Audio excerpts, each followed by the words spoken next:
Hello hi అండి. ఈరోజు ఇంట్లో రైస్ అండి. ఇది వచ్చేసి చుక్కకూర పులగూర ఎనిపాము.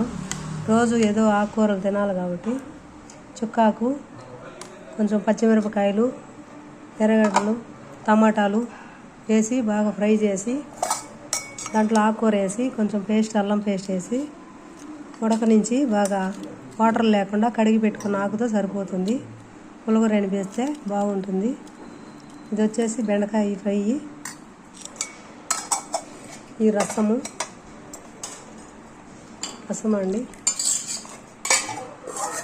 ఇది వచ్చి మునగాకు. చెప్పాను కదండి, మునగాకు వారానికి 2-3 సార్లు తింటామని. మునగాకు బేడలు పప్పు లేకుండా ఉత్తది తాకే ఫ్రై చేసాము. అన్నంలో పెట్టుకొని రైస్ పెట్టుకొని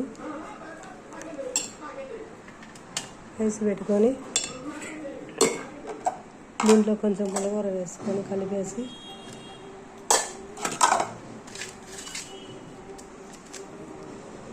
కలిపేసుకొని వేడిగా దీంట్లో నెయ్యి అయినా యాడ్ చేసుకోవచ్చు, లేదా నెయ్యి వద్దన్న వాళ్ళు ఇట్లయినా తినచ్చు. బాగా టేస్టీగా బాగుంటుందండి. బాగుంటుంది.